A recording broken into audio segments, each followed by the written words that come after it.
Mesdames et messieurs, bonjour, bienvenue à l'œil d'Abras TV. Voici les grands titres de ce journal. Enseignement supérieur, des bourses vont être attribuées aux étudiants du public et du privé. Sport, avant son inhumation, la FIF va rendre un grand hommage à Sidi Diallo. Et puis transport, à Adjamé Gano, la Sotra ferme toutes les voies parallèles. Encore une fois, bienvenue.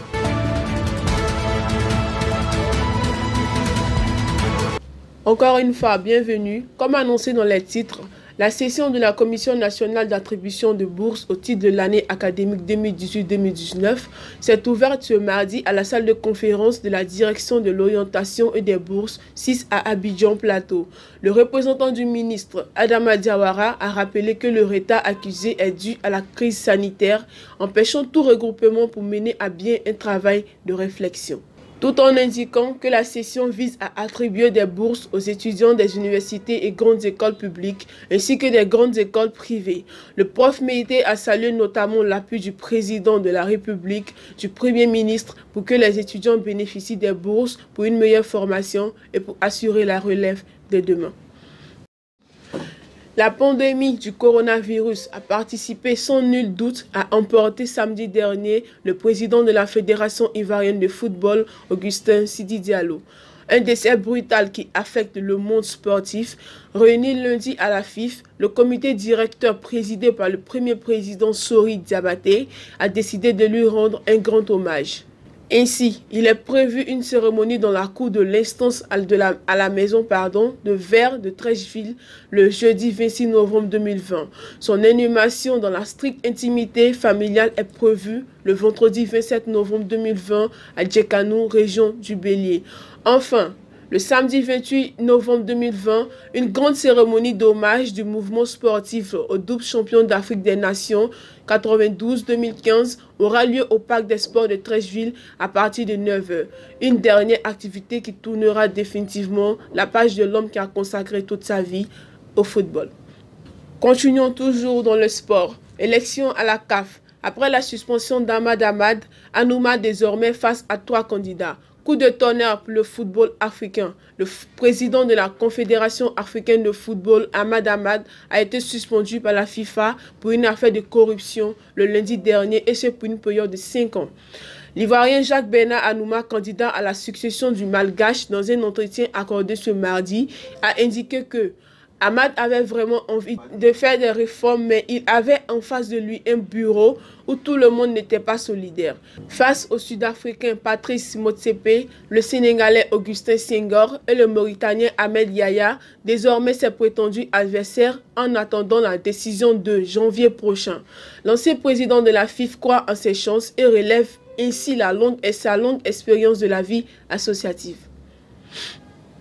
Infosport local. Le club de gym dénommé Abra Gym Club organise sa journée marathon le dimanche 29 prochain. Le rassemblement aura lieu au terrain Zimbabwe exactement à 6 h. Un reportage signé Bems Tiene. Santé avant tout. Le meilleur c'est sport.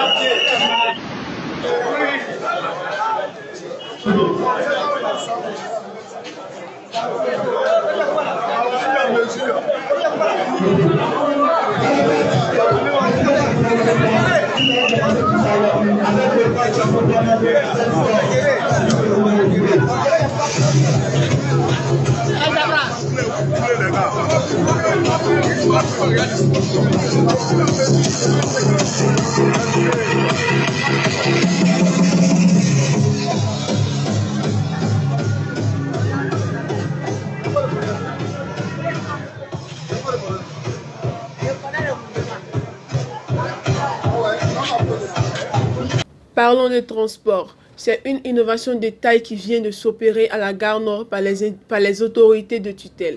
Cette gare de bus qui est restée toujours égale à elle-même sans réellement changer de physionomie depuis son inauguration en 1985. Soulignons que c'est la plus grande gare de bus d'Abidjan en termes de superficie, de clientèle et de recettes. Pour redorer le blason de cette gare et pour offrir un cadre idéal de sécurité pour les passagers, les autorités de transport abidjanaises viennent de fermer toutes les voies parallèles permettant d'y accéder. Un reportage de Georges Niaouré et Farouk.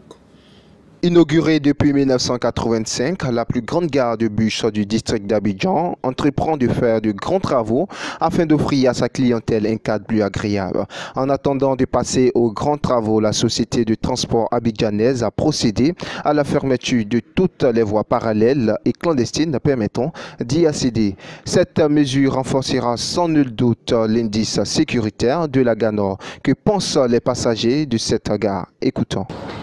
Je pense bien que ça fait partie de la sécurité de la gare. Étant donné que Abidjan est une grande ville, et que souvent dans les grandes villes, comme vous le savez, avec la ferroviaire, si les passagers au niveau de la Sotra sont sécurisés, au départ du gare, c'est très important. Et comme c'est bien vu par les deux responsables techniques, on peut appliquer ça au deuxième. Mais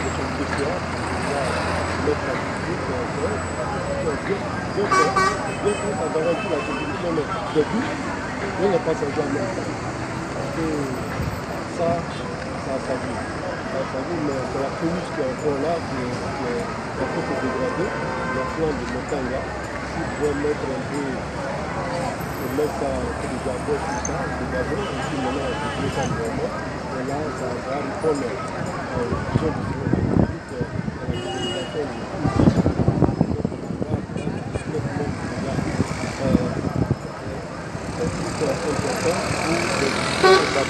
si la gare est bien entretenue, c'est salutaire et que cela prouve que nous avons des nouveaux bus. Il n'y a pas que se changer. Donc, où les gares, les projets doivent en fait citer ces bus-là, doivent être aussi au même niveau que le bus que nous envoie le gouvernement. En tout cas, c'est salutaire. J'encourage la direction de la Sotra pour continuer à faire beaucoup en lien avec ça. Sinon, c'est mieux et c'est une bonne partition pour le développement. Cap maintenant à l'international pour terminer. Au Niger, décès du président Mamadou Tandja. C'est décidément une très mauvaise année pour les anciens présidents africains. Amadou Toumani Touré du Mali, Roaline au Ghana, c'est le Niger qui vient de perdre son ancien président Mamadou Tandja. C'est la triste nouvelle qui vient de tomber. Le Niger est en deuil. L'ancien président Mamadou Tandja a rendu l'âme à l'âge de 82 ans. Mamadou Tandja, un homme d'État et ancien lieutenant-colonel nigérien, élu président de la République en novembre 1999 et réélu en décembre 2004. Il fait voter en 2009 un référendum qui prolonge son mandat de 3 ans et lui permet de se représenter à nouveau. Encore une perte pour l'Afrique.